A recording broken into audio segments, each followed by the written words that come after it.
The irony is the more you try to assert the control, the more you realize you don't have control. Yeah, just like a pendulum from like the more you restrict, that pendulum's going to swing the opposite way. A lot of times you'll lose the weight, and then when you kind of rebound the other direction, you tend to regain that weight, and often then some. Intermittent fasting just generally is like a fancy name for I skip meals is right. To me what intermittent fasting is. I've seen people online eating raw ground beef, or that like they'll eat a steak and a literal stick of butter, and I'm like, I don't know how you think that is good for you.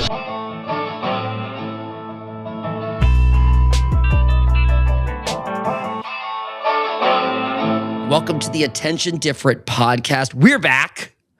I'm Stephen Tonti, co-founder of Attention Different, the ADHD adulting advocacy and edutainment company. And with me today is my co-host, the extraordinaire. I'm Aaron Smith, licensed clinical therapist and ADHD coach at Potential Within Reach, and also co-founder of Attention Different. Heck yeah. And we are here to welcome one of our besties, one of our homies on the ADHD conference circuit, Rebecca King. And we're going to intro her first. So if you've ever spent all day not eating because your meds killed your appetite, then completely rebounded the moment your meds wore off, you already know that ADHD and eating are deeply entangled. Often impulsive eating as a means of dopamine regulation can create feelings of shame. Today's guest has something important to tell you. The problem was never your willpower. Becca King is a registered dietitian, a certified intuitive eating counselor, and an ADHDer who spent years in her own binge restrict cycle before she figured out what was actually going on, and then wrote the book on it. Literally. Yes. We're going deep today on shame, dopamine, and what it actually means to feed yourself sustainably with an ADHD brain, and why everything the diet industry ever told you was absolutely wrong. Rebecca King, Becca, we're so excited to have you on the show, and it's really great to see you again. It's been forever. How are you? Yes, I'm doing well. It's nice to see you guys. It's been I think like a whole year since the last time we saw each other. Yeah, I believe, Neurodivergent. Yeah. That's right. You went to the one that happened this year. We weren't able to make it. Yeah, and I spoke this time, so it was lots of fun. Oh, hey, nice. Congratulations. Yeah. So what was that? My first like book signing thing, so that was fun. Oh, it was for your new book. Double tap.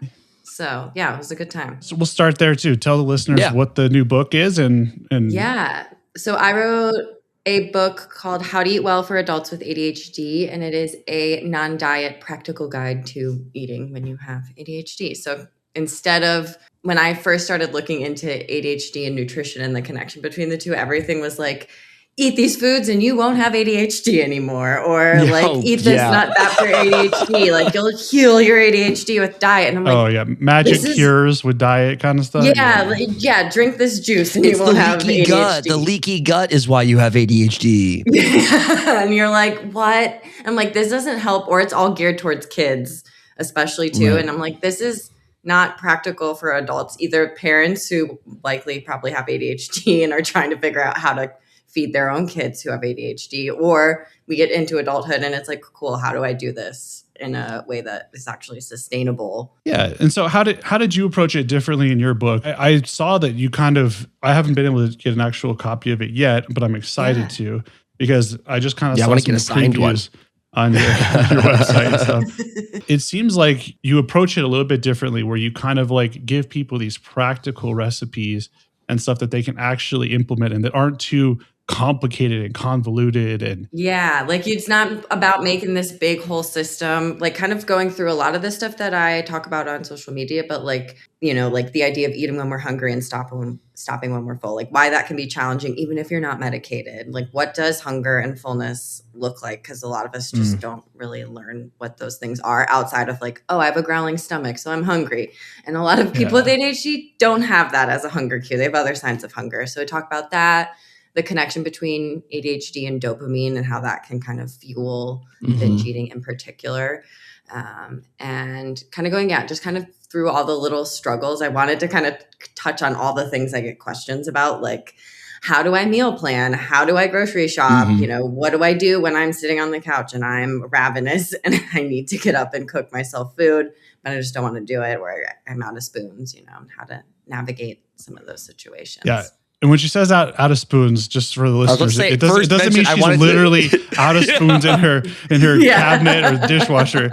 It's metaphorical for our energy levels. Yes. For the uninitiated, spoons has entered, particularly I found, and correct me if I'm wrong, you guys, but in the ADHD or ASD world, like I'm out of spoons, being sort of like low on capacity to do something or to socialize. Yeah, I'm like out of executive function. My like ability to start my task isn't happening or get. I love the irony that this is the first time I think out of spoons has been said on the show, or maybe the second only. And like, of course, we need to define it because it's a dietitian and nutrition episode. We have utensils. It's not about having utensils, although maybe sometimes it is. So how was the presentation at Neurodivergent? And you mentioned that so much of the book is based off of kind of the questions that you get organically over time on social media. Tell us a little bit about the presentation, what you talked about, all that. So I did a interactive activity with people. So we did a nutrition 911 plan. So we kind of brainstormed like 9 simple meals, 1 go-to snack, and then like 1 brain power needed to kind of get that meal option. Cool. So it was fun. Everyone kind of asked lots of questions and like shared, what works for them or what doesn't work for them. And it was just really cool to see everyone's brains in real time being like, ooh, that's a good idea. Or, ooh, I could do this and this and this, and put that on my 911 plan. So I do that with a lot of clients just to kind of figure out like, or having that like data, like almost like a little database or reference sheet in your kitchen. So when you're like, there is food in my fridge and in my pantry,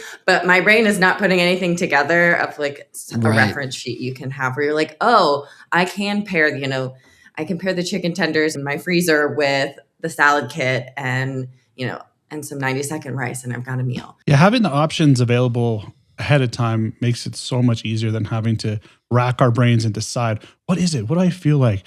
What I have energy for in the moment? It's so much easier to just be able to be like, oh, I have the plan. Like I can go back to that. Yeah. Like these are the meals I know I make all the time or they take 15 minutes or less or those kind of things. Yeah. Where we're not expending a ton of energy to do it.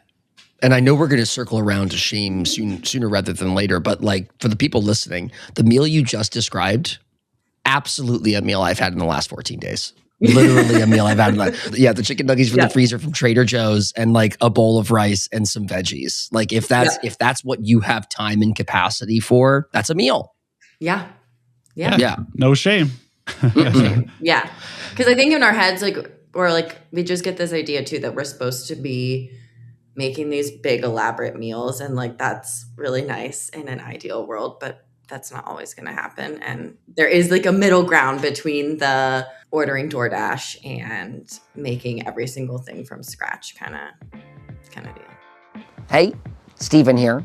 Sorry to interrupt. We just wanted to take a brief moment to tell you about this week's sponsor. At Attention Different, our mission is simple.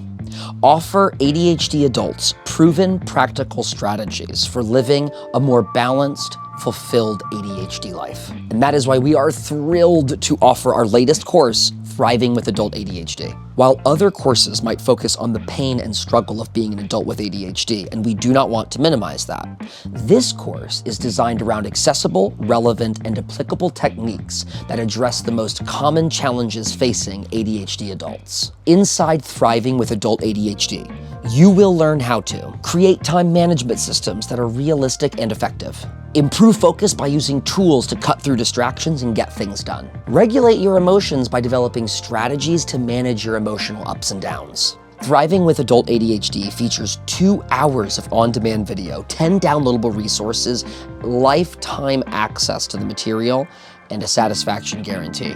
Go to attentiondifferent.com/thriving to sign up now. That's attentiondifferent.com/thriving to sign up now. Hey, thanks for the quick break. Now back to the interview. Last thoughts on the presentation. Like, let's do the like the rose and thorn, but surprise or expected. Was there anything unexpected appreciated about this presentation? Any questions you got or any insights you drew from this particular presentation? Ooh, the need for community with sharing these types of things. That was something that I was surprised, or like a request for somewhere. They're like, do you know if there's any, like, do you have a Facebook group to talk about this kind of stuff? And I was like, I don't have a Facebook group, but now you've got me like thinking about somewhere where you can share. I tried this hack in the kitchen and it worked really well. Or, this is how I remembered to eat today and it worked. Like the ADHD cookbook, but online, like where people or just interactive. Because sometimes it's that like hive mind, or just like everyone. Yeah, there must be a subreddit almost. Like I feel. Yeah, like I'm sure there is a subreddit like ADHD somewhere. Eating. Yeah. I mean, but I'm sure there's a subreddit that's on the opposite side of the. I feel like that this is the bullshit I made for myself today. Okay, well, so your life, diagnosis, and personal story. You've talked before about hitting a wall in college. We're going to go in the way back machine. Yeah. And talk about your journey into the ADHD diagnosis. And then from there, the relationship to diet, nutrition, etc. We can go back to college, as far back as there. We want to go back even further. In fact, you described a swing from anorexia to binge eating that started well before the ADHD diagnosis. What was it actually like living inside that before you had any framework to explain it? Yeah. So I moved we'll go back a little bit farther, but I moved my junior year of high school from Georgia to North Carolina. And that was very difficult. And I'd already moved in my younger year, like in middle school too. So it was like another move, and that was challenging. And that's kind of what started my eating disorder. Was like, I was like, I'm just going to become healthy. I was already healthy, mind you. It just became like a hyperfixation of like MyFitnessPal and trying to eat as little as possible and losing weight. And it got very out of control. And then when I got to college, things kind of swung the complete opposite direction, because at some point, like, I was just not eating enough and my body was like, you need to eat more food. So we're going to make you really hungry. And so kind of swinging from not eating to binge eating and purging even. And that was a lot of my 20s was kind of in that binge restrict cycle. I would say my sophomore year of college, though, I struggled really hard my freshman year between my eating disorder, and then definitely realized like I struggle with everything. Like I can't keep up with keeping my dorm clean. And I, struggle with, I have to spend my whole day on Saturdays in the library studying when my classmates. That sounds like a lot. Like I thought I had a heavy college experience, but one with like, bursts of sunlight here and there. But that sounds like a lot, handling that disorder coming in plus the undiagnosed ADHD. Yeah. And I like rushed and didn't fit in my sorority, that whole fun thing, which like makes a lot of sense now. I'm like, oh, it's also because like I had to mask so much and just didn't fit in that environment either. Did you feel a lot of pressure in that environment being in a sorority? Yeah. Yeah. Like the pressure to conform and be a certain, be kind of what they expect you to be. And I also just didn't like all the rules, and like sitting in chapter would drive me bonkers. Like, I'm like, I have way more important things to do than some fraternity guys like serenading me in a chapter meeting. Like, I'm like, I don't really care about any of this. Like, I have schoolwork to do. Like, why? Like, you're telling me the dress code for an event, this like could literally be an email. I don't know why I'm sitting here, and it would drive me nuts. And so it's like, this just isn't the place for me. So I didn't do it after my freshman year. But then my sophomore year of college, I was like, I'm not doing this. We also went through Rush, and I was like, this is the most like phony process in the world. Like, you get 5 minutes to talk to someone and decide if they're going to hit all these, very superficial metrics to be in a sorority together. So I was like, I don't want to judge people like that. That just doesn't feel very aligned with me. So because Greek life is so famously supportive and buoy college students. The original ideas about joining this, was it to seek out community? Friends. Like what was community? Yeah, both my parents. Both my parents were in Greek life. My parents met smoking cigarettes at a frat party, and they've been married for like 40-something years. Classic. Yeah. Wow. Oh, you had pedigree. Oh, man. Oh, you had no chance. I'm going to be in Greek life. Like, my parents were in Greek life. Yeah. That's just what you do. And then I got there, and I was kind of romantic vision of this. Of, It sounds like a rom-com, Aaron. And I'm like, this is totally going to be what my life's going to be. I was like, nope, never mind. This is not, no shade to people who like Greek life. It's just not for No. For some people, it's a wonderful community builder, but for you, it's kind of part of your existence is sort of dependent on its existence at one point or another. Yeah, exactly. Like I probably wouldn't be here if my parents were smoking cigarettes at a frat party, It's a sort of a gray area, but okay, so not for you. Yeah. And then my roommate, my freshman year, also has ADHD, and we were just like two peas in a pod. So when I was in therapy my sophomore year, I started bringing it up to my therapist because I was like, I think this is what's going on because, it just made sense to me. And so she kind of helped me get through the diagnosis process. And then I started medication. Was she accepting of it? Was she supportive of it? She was just like, okay, sure. Why not? Like, she wasn't, nonplussed.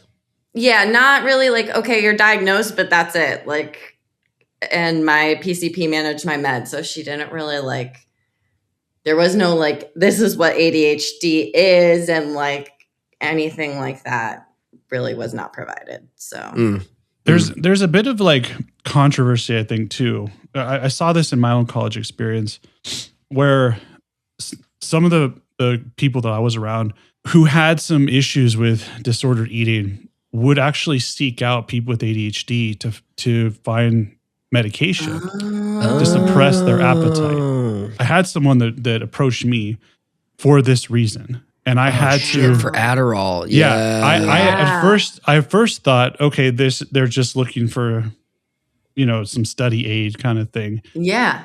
But then it became apparent because I had another friend come up to me and said, hey, did you know, like, they actually they have a problem. And they kind of laid it out for me. And I said, oh, wait, this is way more than just like some study aid. This is full on disordered eating, and they're using this medication. I went to a conservatory trauma program, Aaron, and this is the first time I am realizing, that moment where like a light bulb goes off and suddenly there's a Rolodex of people in your class who would ask. I too thought that so many people were asking for a study aid, but I'm in the school of drama and it was a conservatory program. Like, we were up from like 8 a.m. until midnight. But now that I'm thinking, and body dysmorphia, gender does not withstand, right? It does not matter what gender you are. Body dysmorphia was pervasive throughout my school.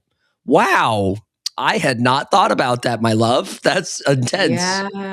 Yeah, I didn't even, for me, when I got on medication, like I think it fueled my binging and restricting, but I wasn't even like not eating on my meds. Like I would still force myself to eat, like because I knew I needed to. I just still wasn't eating enough, and I wasn't like fully weight restored at that time. So like my body needed to eat a lot of food in that, time period to get to a more So you juggernauted through the stimulants. Yeah.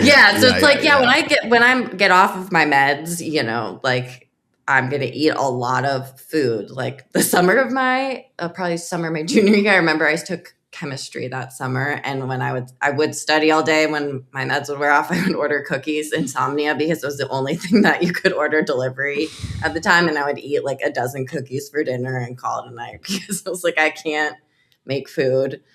That's so metal. Yeah. When a lot of, I think that happens like when we run out of energy to be able to think of what else to eat. And we kind of try all day long to hold those impulses at bay, then our willpower just takes over, especially towards the evening. And then it's so hard to resist. And you end up just being like, I'm going to search out this thing that's sweet or satisfying. Yeah. And it's a lot of that fast food or sugar. All the highly palatable stuff, especially if you have like gone a really long time without eating. Like our brains want the quickest, fastest source of energy. Totally. And our blood sugar, it makes sense. Like our blood sugars crash, our energy. So it's like, this is what's going to get it up faster than like eating, a salad with grilled chicken. That's not going to get my blood sugar up nearly as fast as like cookies. That's like or peanut butter stuffed pretzels, right? Yeah. Like something salty, crunchy, and sweet, all in one bite. Those are one of my emergency things I like to keep around when I know I'm struggling with eating, because I'm like, I know I will eat peanut butter pretzels.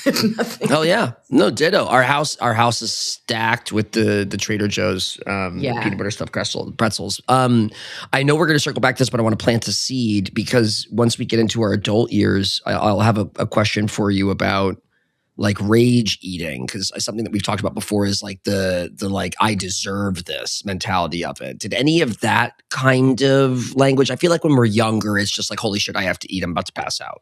I feel like it's a different kind of emergency. I think because of my eating disorder, it was kind of the opposite, like eating things as a form of punishment almost, or like eating to the point that I wouldn't feel well would be not for like, it wouldn't be like, it'd be more. So the opposite, the opposite of entitled to it. Like I'm doing this because you messed up. I shouldn't be like the whole time you're eating. I'm like, I shouldn't be doing this. I'm a terrible person, like right. That kind of self-talk. Yeah. I wouldn't say as much like, ooh, I finished XYZ, so I like deserve this, or like, that kind of stuff. Definitely that part of or like the eating disorder part of my brain, I would say would have been like, no, we didn't. We never deserve these. We never deserve. Yeah. Of course. It had more to do with control, it sounds like.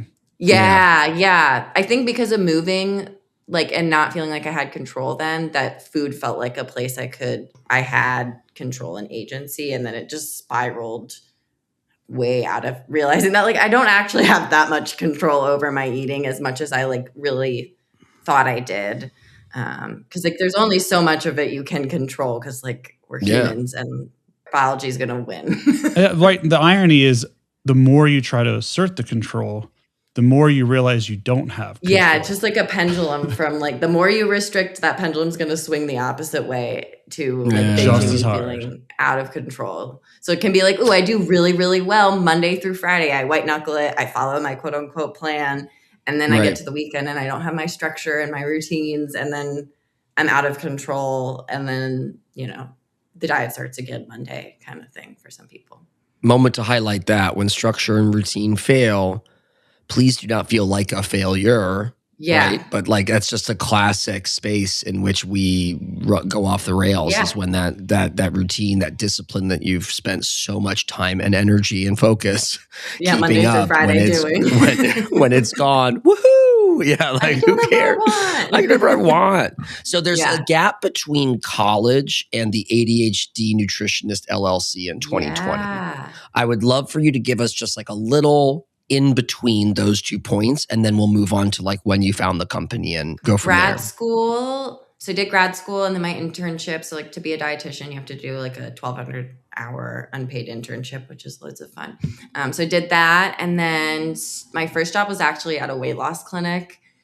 And I somehow convinced myself like I can totally get around diet culture and help people with their relationship with food at this place. And I was very, very much so proven wrong. And like right around the time of the pandemic, we had a patient there who was bulimic.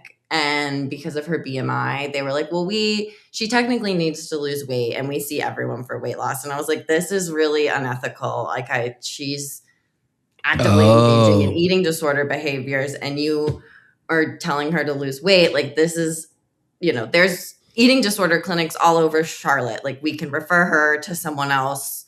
And they were like, well, we see everyone. If you have a problem with that, like you should probably leave. And then my friend came from New York City to stay with me. Like, oh my God. When lockdown started. And I was like, we both started coughing at some point. So I was like, I don't think I can come into work for, 2 weeks. I might be sick because we couldn't get tested at that time. So once that happened, I just asked them to lay me off after the 2 weeks. And then I basically used my unemployment to kind of figure out how to get my business started so I could do something that I actually wanted to do. Because I was like, we're not helping people here. Like there was a point too where like there wasn't meat in the grocery store and it was a high protein, low carb plan. And all these people were like, what am I supposed to do? There's no chicken or beef or turkey, in the grocery store. I'm like, well, you can eat beans. Beans are a source of protein. They're like, but beans have carbs. I can't eat carbs. I'm like, beans are such a nutritious food. I was like, and you're afraid to eat beans right now. I was like, this is not helping people. Like, you know, we're focusing on the wrong things. The staff's reaction was a red flag enough for Erin, and I just see her eyes pop out. Erin's eyes increased by 30%. Yeah. I was like, this is terrible. I was like, I would intentionally like go hide in the bathroom and I would see her walk in. So I like wouldn't have to pick up her chart to go see her. Cause it was like, I don't know how to help you because it doesn't feel ethical to be providing you any advice on losing weight when you're actively have an eating disorder. Yeah. I feel similar. I had a bit of a similar experience because I ended up starting my ADHD coaching practice from a similar place. I had gotten fired from a clinic job where I was doing like traditional mental health. And I was working with a lot of people who were on the margins, had complex mental health. A lot of them were in poverty and, you know, a lot of the overlapping, very complex dynamics of society. Yeah. And mental illness and things like that like really put people into a place where ethically speaking, you want to help. Like, I think a lot of us get into these helping professions to actually like make a difference and help people. Yeah. And I went in thinking that this agency was actually doing that. And I realized being in there that, this mission statement and this thing, they had one of their mission statements was about some kind of sanctuary model and this and that. And it was like, when I actually got in there, the way that they treated not only the staff, but even the patients themselves, the clients themselves, they treated them like it's just billable hours. Like these people were churning them in, churning them out. Yeah, I was like a weight loss sweatshop where I worked was what it felt like. Like, weight loss sweatshop. That's going to end up in a clip. Oh my God. Yeah. That's totally. Like, get them in and out, and like they would be like, you need to try and get people in 1 unit. And I'm like, 15 minutes to provide that goes against the evidence of how much time you need patient facing, but you just want to get people in and out and see as many people as possible, you know. Totally. And also, oh my God, that puts an extra sting on the woman who had the disordered eating. Because like, hey, you've given me no time at all to really uncover like what's going on in this person's life. And then the moment I do, you're like, who gives a shit? Just make sure she's losing weight and get her out of here. Yeah, like hurry up and, you know, they'll like knock on your door if you're going a little, you know, spending too much time with them. And it's like, they might need that help or that support. That's also why they're here. Like, yuck. You know, yuck. Yeah. I'm quoting a comedian. I'm sorry you had a similar place. Experience. Yeah, no, Aaron famously would be the one of the reasons why he and I started Attention Different, or why I started working with Aaron, was because of his very apparent sense of social justice and a sense of empathy. And we both shared that like moment zero. And the stories I heard from his clinic remind me of like Oliver Sacks' experience from a lot of his autobiography of like going to these like hellhole clinics for kids on the spectrum, or people at Bellevue Hospital in Manhattan, but like the treatment of the staff and of the patients, just like profoundly toxic and negative. Yeah. And it sounded like Aaron went through a very similar. Yeah. Even there, like they would have like the other wild part at this place, they would take people off their ADHD medication to give them a different like phentermine, which is like a stimulant used for weight loss. And I'd be like, this person's on Vyvanse. Like, this is probably a much better medication for them. And I'm like, you're convincing people to get off of a medication that's actually helping their mental health for something that only works for like 3 months. And then after that, it like is pretty much a placebo. And I'm like, why are we convincing people that's a good idea, or shaming people? Because a lot of them who did have ADHD couldn't remember to journal or do things like that, which was totally fine. But they would all shame them or treat, you know, they're being non-compliant. I'm like, no, they have ADHD. Like the fact they're even remembering to eat, I'm happy about. Yeah, this all just sounds so bad. This sounds like a Behind the Bastards episode. I'm having that feeling. I'm having that Behind the Bastards episode feeling. Like this sounds like a really grifty place. Oh boy. Medical grifters, you suck. Medical grifters suck. Anyway, okay. So you said F this, fuck this, and create. Is this where, like Aaron creates potential within reach, you create the ADHD nutritionist? Yeah, I was just kind of like thinking about my own relationship with food. I was kind of helping a friend with some stuff who also has ADHD and was struggling with eating on her meds. And I was like, there's like a whole thing here, and it was the beginning of the pandemic. So I also had like a lot of time to just dive deeper into learning more about things. And I was like, did a poll, I think in a Facebook support group for women with ADHD. And almost every single one of them said they struggled with binge eating. And I was like, okay, so I'm not like imagining this is a thing, so it didn't, yeah. And then I started talking about eating for stimulation on social media, and that's when things just kind of like exploded. What do you see as the most common that you hear from people in the communities?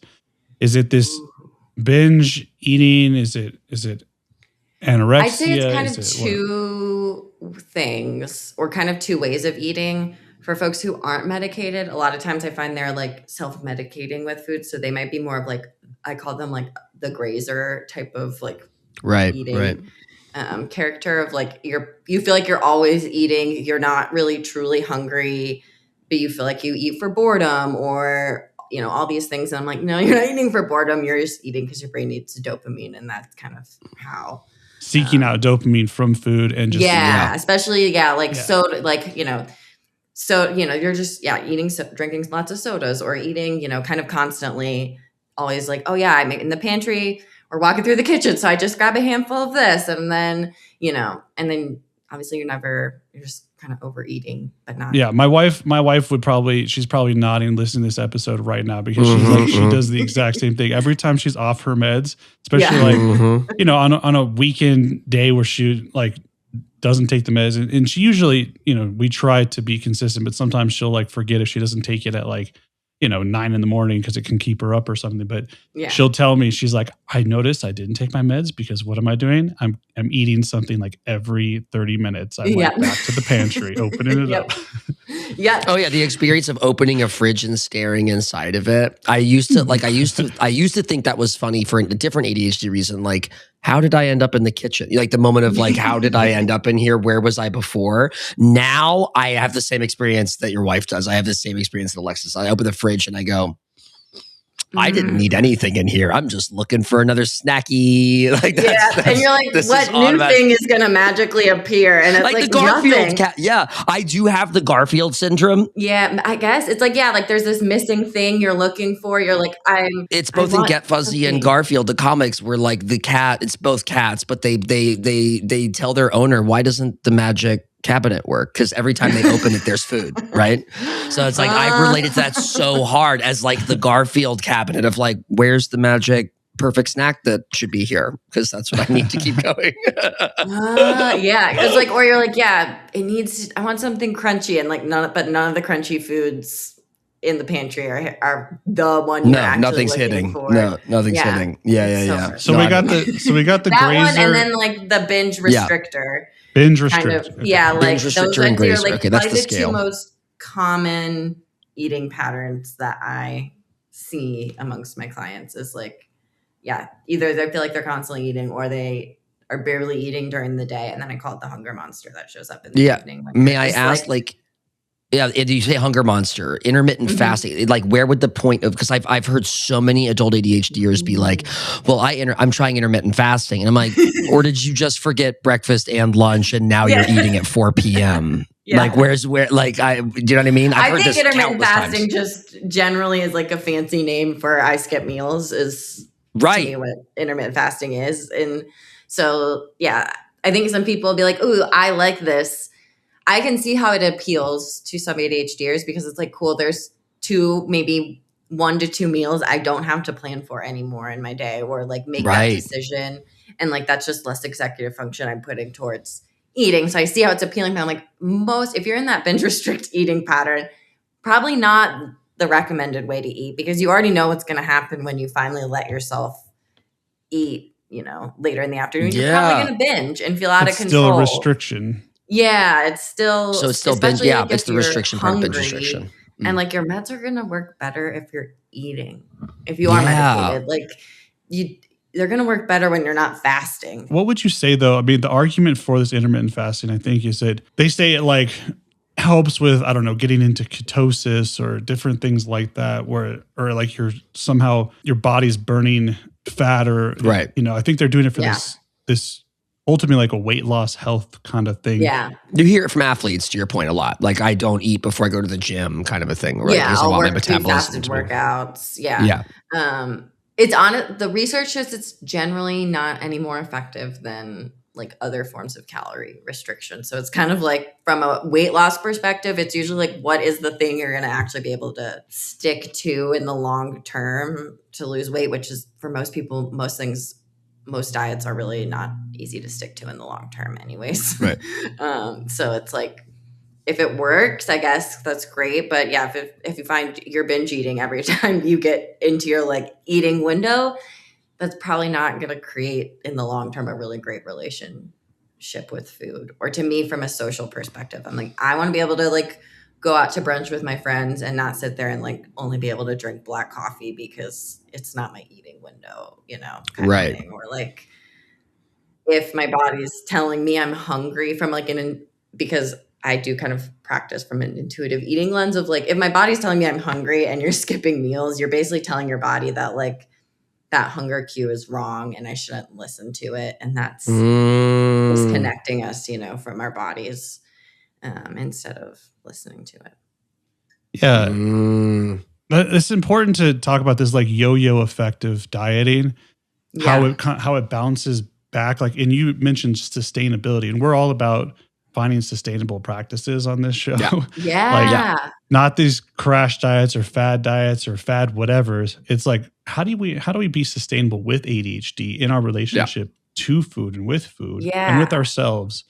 And like you said, like a lot of this stuff it doesn't work long-term, because if you're not building that awareness and you're not building some of these practices that work for you, you're just essentially withholding food, reinforcing that shame and blame cycle of feeling bad about whatever it is that you shouldn't have, or is on like, this is a bad list. This is a not good food to eat from this diet plan. And then as soon as like your temptation builds up enough, you fall back into those habits from before, and all of a sudden those just come right back to the surface. And so people, they don't sustain those like plans for long term. It's like they get into some weight loss diet plan, and as soon as they hit that goal or get close to that, or maybe stay in it for a few weeks, few months, then they revert right back to old tendencies. And even, I think it even gets worse, right? I think a lot of times the research shows they don't just return back to baseline. They return, the pendulum swings back, as you said, and they actually, a lot of times you'll lose the weight, and then when you kind of rebound the other direction, you tend to regain that weight, and often then some. And that can be extremely frustrating, because then we blame ourselves of like, oh, the diet, I failed the diet because I could stick to it. When I was like, the diet was failing me because it wasn't sustainable, or it wasn't, maybe wasn't fully meeting my needs, or I'm eating way less than what I need to be eating. So like, no wonder I'm not sticking to it. My biology is going to fight me at some point and say, hey, like we can't eat this way because you're not giving me enough food. When we're, in a calorie deficit, our bodies don't really know the difference between like, I am making this choice to eat less food and don't have access to food. Our bodies find both of those things quite stressful, because we need food to survive. Yeah. It's like a starvation, right? Your brain sees it as that, like I'm starving, and neurochemically, biologically, evolutionarily, we are hardwired to say like survival instinct. Food, seek food, eat. You need. And when people are like, "Ooh, I feel mental clarity when I don't eat carbs, or when I do intermittent fasting," it's because your body is in that like survival state of trying to get what it needs to. And it's not necessarily like a totally positive thing all the time. I have a few interesting questions to ask you. This is off script, by the way, but there's a few things out there right now I've been seeing by other influencers and people out there that are in the health and wellness industry. There's a lot of talk about cholesterol. Ooh. Is high cholesterol good for you or bad for you? Some people I've heard have said that I heard this study and I don't know how much research is in this or not, but I heard that there was a study that was done that looked at people who have high longevity, they age, and one of the factors is that they found is that those folks, they had high cholesterol, not low cholesterol. And we're told that actually it's the best thing to have low cholesterol, right? For heart risk or, coronary arteries and heart disease and things like that. But they actually found that one of the predictors of living long was having higher cholesterol for these individuals who made it to 90, 100 years old. So I was wondering if you heard about that at all. I have not. I'm assuming some of it comes in like the more carnivore-y spaces talk about some of that. Right. Because they tend to promote eating lots of things that I probably wouldn't always, or just eating meat and high fat foods. Yeah, that sounds like liver king shit. Yeah. There's, at least from my experience when I was in a clinical setting, I would say, the veterans I saw at the VA definitely could say their high cholesterol did not pair well with health outcomes or at least quality of life, So I'd have to look at the study and see. That is fascinating though. Cause there is, I work with a lot of people to improve their cholesterol. Usually there's people when I look at their cholesterol and then I look at their diet and you look at the actual patterns of what they're eating who have high cholesterol. It's like, oh, there's no fiber in your diet. And like, we really need to get some fiber into your diet. Cause that, vibes. Yeah. It's really good for you. Fiber is definitely important and good for your healthy gut. Yeah. So normally, like for me, when I'm working with people who do have high cholesterol and I'm looking at their eating patterns, there are things that are like missing from their eating patterns that I would say are supportive for like overall health and well-being when I'm looking at like, are you eating enough protein? Are you eating enough fruits and vegetables and that kind of stuff? And usually I just found this study. It was, so you can find this, it's on PubMed Central. I can't pronounce things today. PubMed Central, and it's called the cholesterol paradox in long livers, and it's from Sardinia. It doesn't look like it has a lot of citations yet. It was from 2025. It's just interesting to kind of think about. I know there's, again, another thing is like good fat versus bad fat, or like saturated fats. And what are the different types of fats, unsaturated, saturated, those kinds of things. I think with cholesterol too, we're probably looking at, I'm sure you're right that it's like, if you have high cholesterol from highly processed foods and things that are generally not good and low in fiber and other dietary like nutrients, they're not nutrient dense.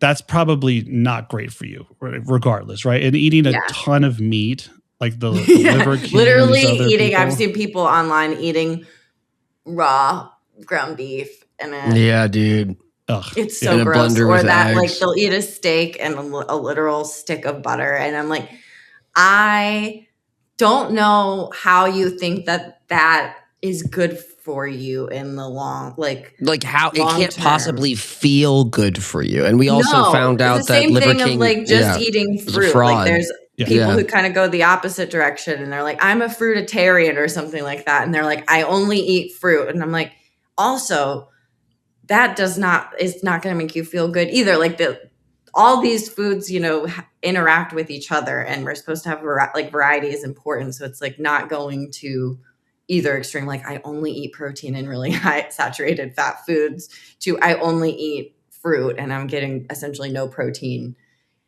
in or other food groups in. It's like, yeah, the variety, I think that's the biggest takeaway from everything I've seen in the research is about having a lot of colors on your plate, because yep, a lot of colorful food, especially when it comes not dyes or artificial colors, but like colorful vegetables, fruits, things like that. That is an indication for us, especially ADHDers are very visual. So it's an indication for us that, hey, if we eat a lot of colorful stuff, like power bowls or different kinds of bowls where we can include lots of interesting things into it, that is healthy because the indication is if it has a lot of colors, it probably has a lot of nutrients, a lot of varied nutrients, and eating nutrient dense things. So colors, colorful stuff, variety, nutrient dense, lots of fiber. All those things are great for gut health, which I think is good for brain health and ADHD and executive functioning too. Am I right on that? Mm-hmm. Yeah, I would say so. I feel like in the next 10 years, there'll be even more information on like the connection between the gut and the brain. I feel like we're still in like the phases of that. I agree. I'm still fascinated by like second brain theory, and I'm not talking about notion, eye roll. I'm talking about the gut. I'm like second brain, like the relationship between the biome and the gut, the neurotransmitters. Yeah. Like I know Sarah, like much more one-to-one. Yeah. It's just absolutely fascinating. You can tell we're all interested in it and haven't yet taken our deepest dive. Yep, I know. I know if I go too far into it, that there's always a like we still need to know more, and that's the frustrating part. Is it's like very gut health stuff is like very baby science of like what we actually know when it comes to gut health, and a lot of times people are like, "This sounds fascinating," so I'm willing to like be, one of the first people to try these pioneer probiotics, or try these things and see pre-alcohol is a brand new thing, and I'm not, like, we are not, sponsored by ZBiotics yet, but like that, the idea of the concept of pre-enzyme, an enzyme that's breaking down this bacteria in alcohol before it gets to your liver, and that it's actually that causes the hangover, not this. Like to your point, we're just starting to take swings at how the gut can be a part of our mood, our emotional regulation, our psychology, the day of, the next day. And at least the three of us here know that on a personal level, on an intimate experience, right, we understand that what we are eating is having an effect on how we are thinking, on how we are feeling. I mean, we just spent the last 47 minutes talking about dopamine-seeking behavior, salty, crunchy, sweet, and binging and restricting. Like there is, for us ADHDers, at the very least, there is a one-to-one relationship between dopamine-seeking or emotional regulation, trying to find stability or stasis through foods, through something in our gut, right? Or the absence of something in our gut. Microbiome is very important. It's what we're talking about there is like, that's your gut health, and the types of good bacteria and stuff that's inside your gut that helps us break down all of the food and nutrients that we have. And a lot of times if that gut microbiome is out of balance, where we have too much sugar or too much of one thing, it creates cravings. It creates this effect where essentially you're feeding that gut, type of bacteria. It flourishes. So you're feeding it. And that creates this cycle of craving. So like the more things that we consume, that especially that have like that are high in sugar, processed sugars, fructose, those types of things, it feeds that gut bacteria, which has been shown across the board to be not great. That especially sugar, I think, is not good. It leads to things, as we know, like diabetes, stuff like that. But what fiber does is it kind of acts to like clear this out. So when we eat lots of fruits and vegetables that have fiber, because they have sugar, people look at sugar. Yes, fruits have sugar. However, they have a lot of fiber. So the fiber balances it out, and our body is used to breaking down both. And that acts as kind of like a cleaner, like a broom to sweep out.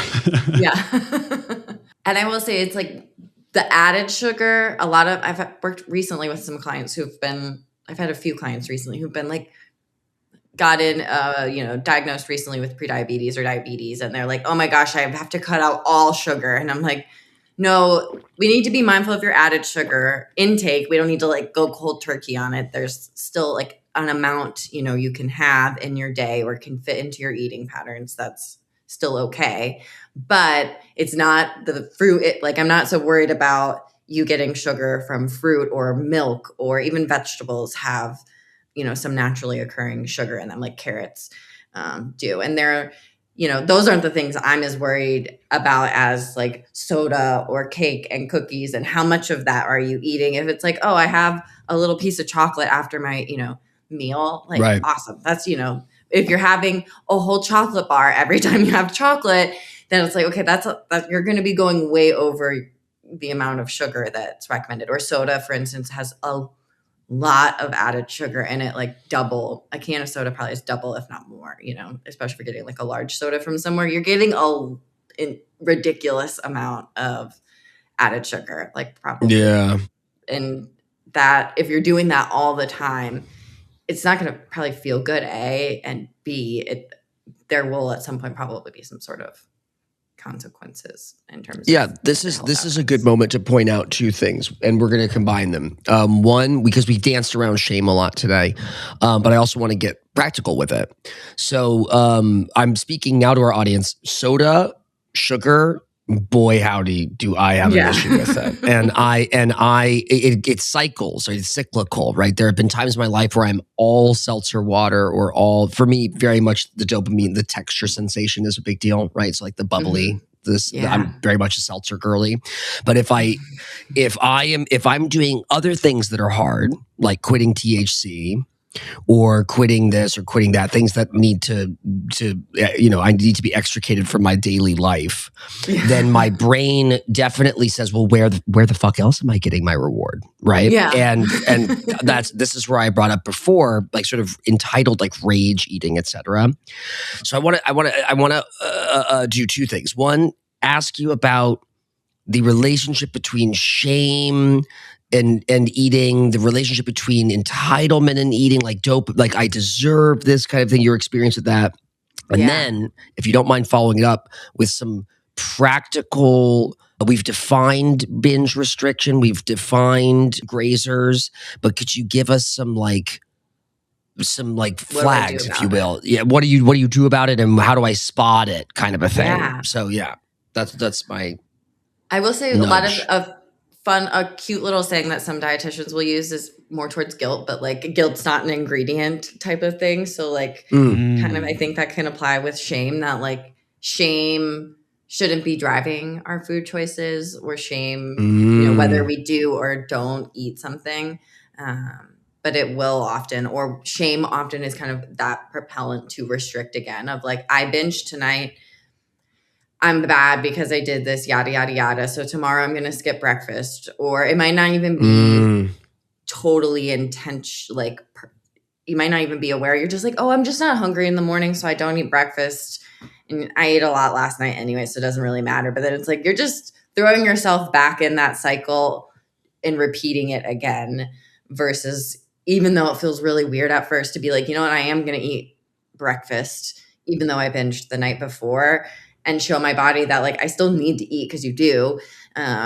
It's not like, oh, I overate or binged in this one time, so now I need to make up for it in some way. Making up for it is just setting up that system to happen, kind of that pendulum from binging and restricting back and forth again.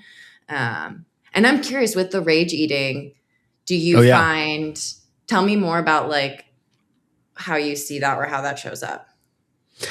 I would say predominantly it's 100% emotional flooding related, where if I have had a full steam, all engines on max the whole day, and I feel like, I'm going to add one other layer, in periods of languishing, this will happen as well, right? So where like wins don't feel like wins, as I've discussed with Aaron before, right? When you've been like outside looking in objectively, such a productive day.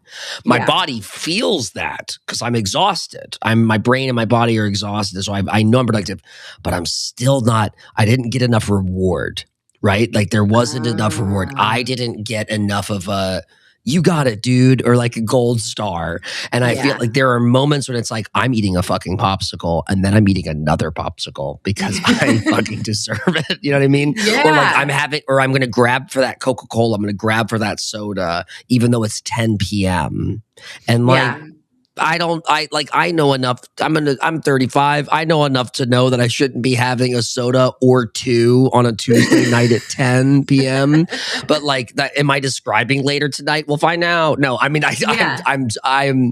I know in that moment that there's a better choice. There's a healthier choice. There's a glass of juice, or there's a seltzer, or there's, ants on a log, celery and peanut butter. But it's this drive to be like, no, like I want, screw it. I deserve it. Fuck it. I deserve it. I want max reward.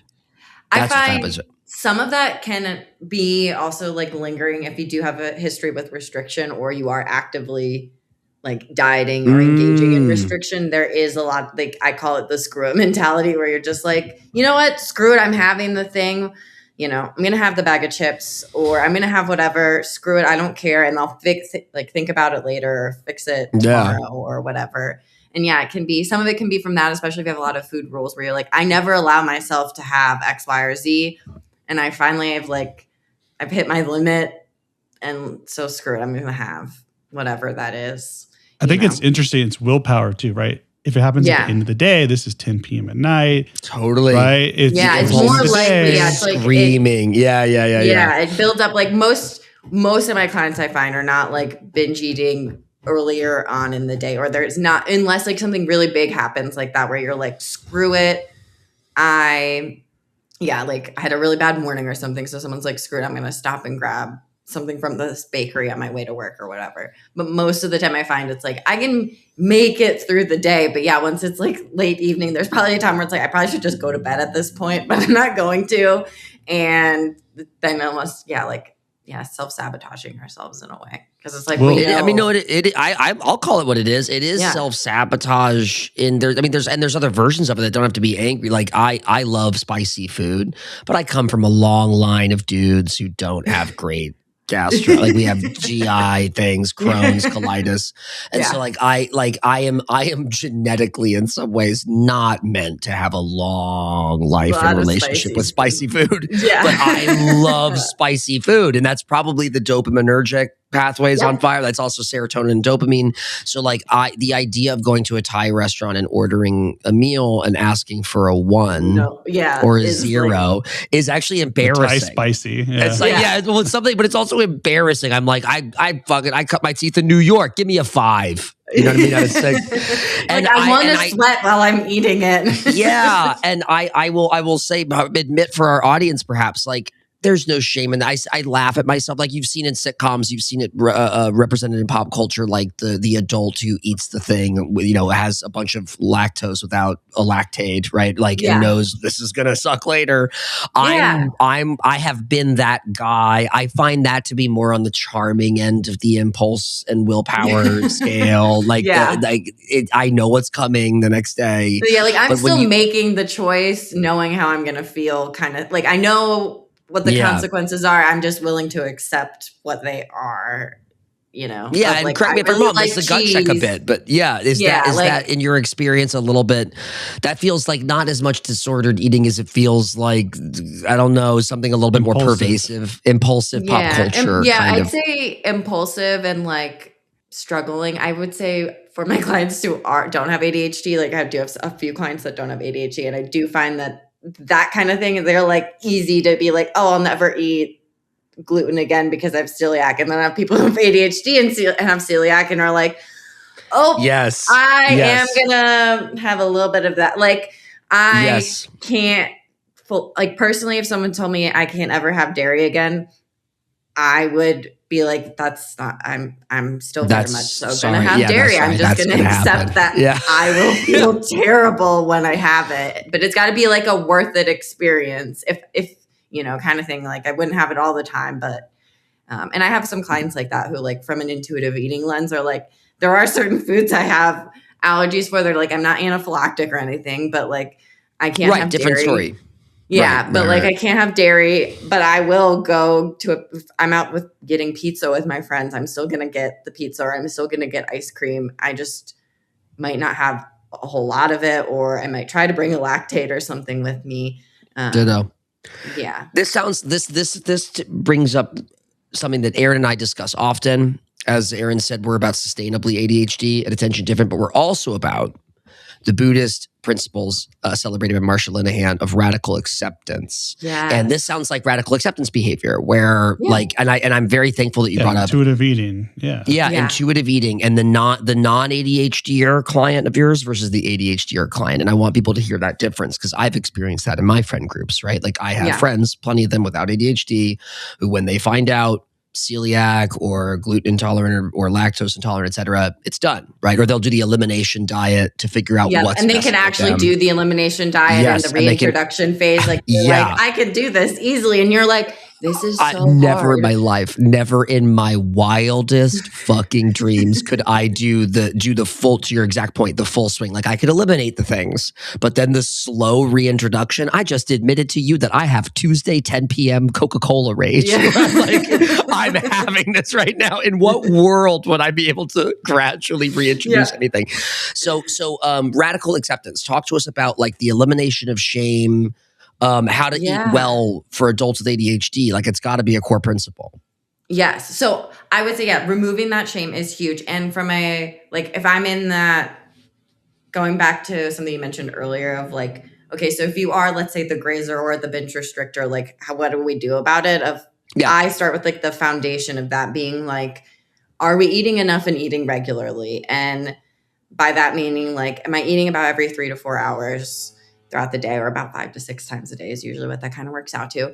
And looking at that as kind of like the foundation. And then you can kind of start building, you know, that variety piece in, or thinking about satisfaction and, you know, removing that shame around food. But I think even if you're a grazer, looking at it, you know, eating, almost creating a scaffolding with eating of like, what's a general eating pattern that kind of works for me. You might have to tweak that depending on what your schedule looks like. Or if I have some clients who are like, sometimes I work night shift and then I work day shift. I'm like, okay, we have to have an eating pattern for each of those kinda, oh, such a good point.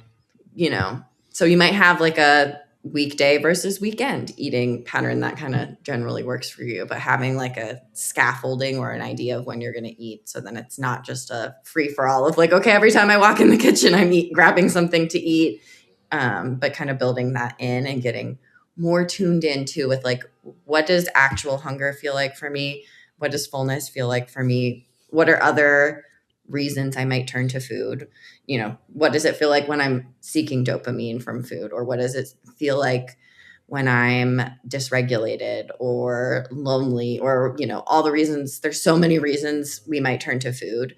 And so hungry, angry, lonely, tired. Yeah. One of my favorite phrases from the nonviolent communication world, right? HALT, right? Hungry, angry, lonely, tired. Yeah. So it's like, there's so many things that can cause us to have a, you know, complicated relationship with food. I think food is just also extremely accessible, and just knowing that like it's an accessible tool for a lot of people, you know, that is quick and easy. So, and it's reliable. Like, hey, if I need some dopamine, some Nerds clusters always hit for me. I love me some Nerds clusters. Same with my partner loves the nerd clusters. Yeah, I know. She actually, to insert here, similar undergrad experience of yours. Like she discovered her anxiety and then would not discover ADHD for another like 6 years or 7 years. Yeah. And that the bigger gorilla in the room was actually the ADHD, but it was grad school when she saw her first major struggles with eating, like disordered eating. And a lot of that was sugar intake, was like the same way that you talk about the sleeve of 12 cookies at night, and like, that's my dinner. My partner ran into a similar scenario. And so in our house, we have not super strict, but like a very conscious regulation of what sugar's in the house, right? Like, we're just much more present about it and mindful about it. And I know that Emily's going through like a tough week if there's a little baggie of nerd clusters in a plastic container. So it has to be kind of like contained, you know, it can't just be out, but it's a little baggie from like a 7-Eleven. Think about it a little bit more of like, I would like have clients, I'm like, you can go have the thing, but instead of grabbing the chips, put it in a bowl, and like, you can go back for as many bowls as you want, but like give yourself that little pause or space between like that urge and your impulse of like, okay, do I actually really want more chips, or did, you know, that is such a good piece of advice. Yeah. Cause like, especially if you sit down with chips, the natural stopping the whole points bag. when the bag's gone. Yeah. So doing that with those, you know, with some snack foods or things like that, of having a little bit of like, not even necessarily like I have to hide the food, because when I did my intuitive eating training, they were like, I'm like, how do I help people with impulsivity when you're saying keep all the foods in the house, you know, don't hide them, that kind of stuff. I'm like, but what do I do with someone who is all of a sudden, you know, in the pantry eating the cookies and they don't know how they got there? And she was like, yeah, it's not hiding it. It's just like maybe creating it like, okay, they're a little higher up, you know, from eye level. So that might make you have to slow down and pause a little bit, or putting it in another great piece of advice. Creating really a little bit of a barrier. The container is so that little barrier. Like you can tell that's what makes it only 3 or 4 gummy clusters and not the whole bag. Yeah, because then you can just it gives you let me pause and like, what's gonna feel good? Probably 3 or 4 nerds, you know, clusters right now might be okay, but if I eat this whole bag right now, it's not gonna. I'm gonna have a stomach ache later, and I don't want to have a stomach ache. I'm gonna bring this all into a summary with this. Please do. What I would say is there's an overlap here between radical acceptance and these principles with intuitive eating, that we need to be able to accept that there are these choices, that we do have whatever the tendencies are, the patterns that we've developed over time. We need to accept those things. We need to accept temptations. We need to accept our inclinations and the underlying reasons for why and what's going on, right? What are the core drivers of these behaviors? But we also need to accept we have an ADHD brain. We have these tendencies towards impulsive behaviors, cravings, seeking dopamine through food, self-regulation, emotional regulation, oftentimes through eating, self-soothing behaviors, and letting go of the shame, accepting that there is imperfect eating. Yeah. But we can get better, that we're making progress, we're being more intentional, and we can do small things, small adjustments that do shift these broader patterns of behavior. Yeah. So like we said, just creating a few barriers to making that choice, putting it in a bowl and not eating the whole bag, or going back as many times as you want, but having that barrier, putting it on the top of the shelf, putting it inside of a container. So you have to open the container every time as you want to get to it. Those are small choices. It's not restricting. It's not withholding. It's not this, I can't have it at all. But it's working on regulation and acceptance. Yeah.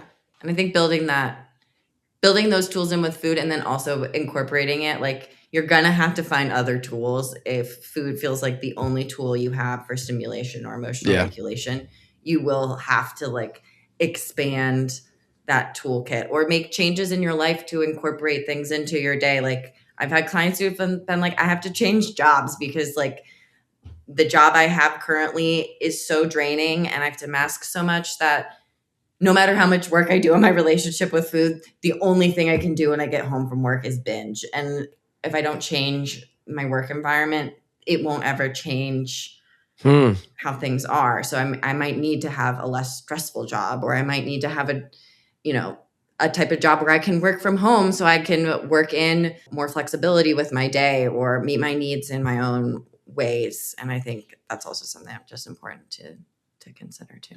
I'm sure we could spend a whole nother hour talking about emotional regulation strategies, supplementation. Oh, there's going to be a part 2. You're coming back on the show because there's so much more to talk about. Like, because I can understand why you've set up a really expansive and exciting career for yourself, because I'm not shocked to hear that you have clients who aren't ADHD, right? Diet nutrition is a massive market for just a marketplace or town center for conversation.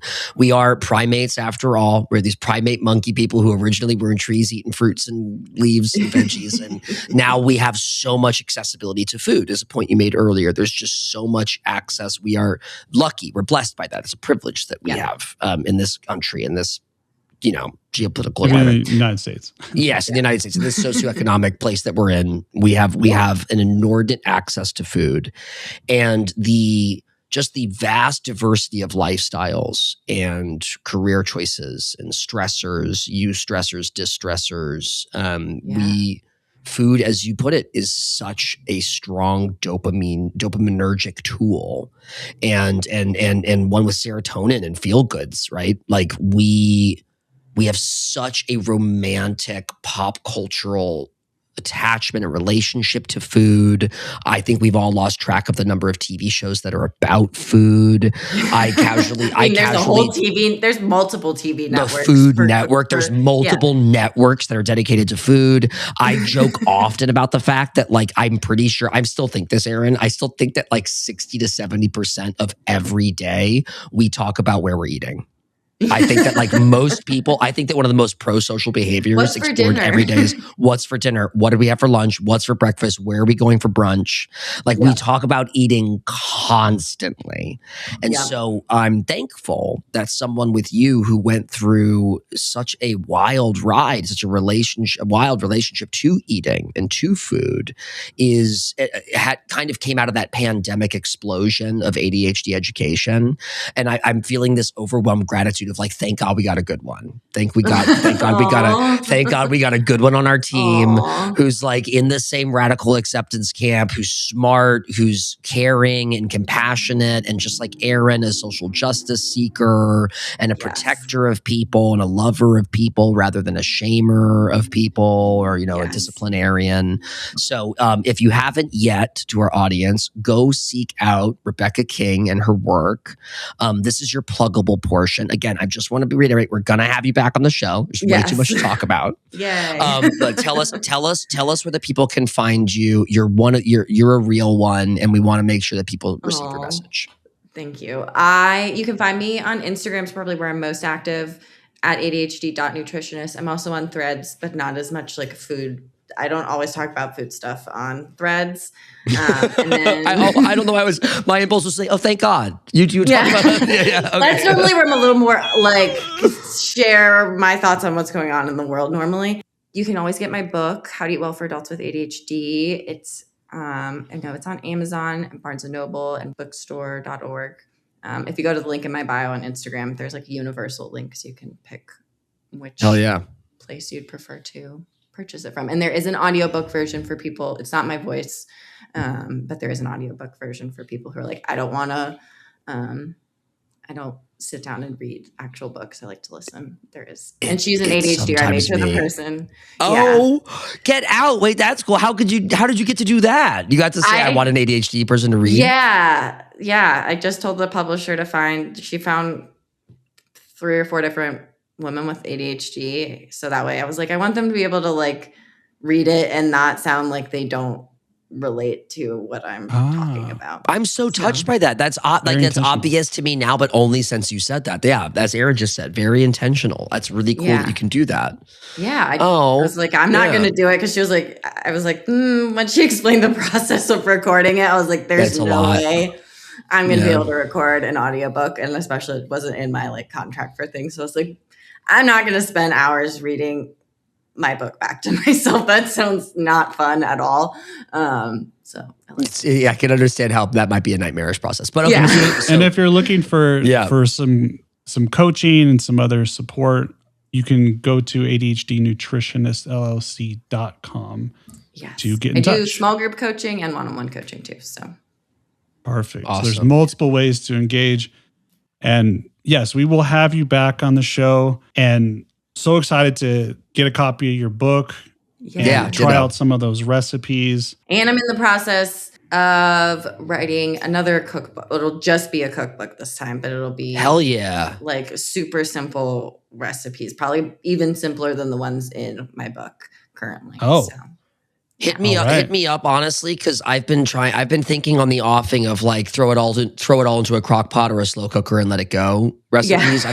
I've been collecting a small number of like, these are really fancy, these turn into very fancy meals, but the preparation is 45 minutes. Yeah. And that feels really nice.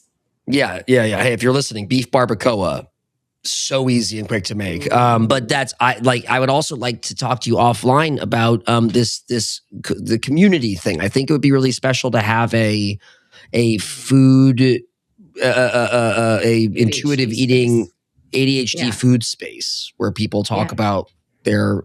It's not quite been solved out in the cookbook world. So I wish you the best of luck. Thanks. Yeah. Yeah. Appreciate it. Yeah, this has been the Attention Different podcast. We are thrilled to have had you, and it's not even a discussion. You'll be back. This was Rebecca King, the ADHD nutritionist. My name is Stephen Tonti, and my co-host is Aaron Smith, ADHD coach. And if you need some ADHD specific coaching, you can also look me up, potentialwithinreach.com. You can reach out to me for individualized ADHD coaching. And if you want more content like this, please do not walk to the Attention Different website. That's attentiondifferent.com or our Attention Different YouTube page or Instagram, where we have tons of fun content, interesting content like this with Rebecca for ADHD adults who are learning to thrive, not just survive with ADHD. We love you, and don't forget to breathe. You got this.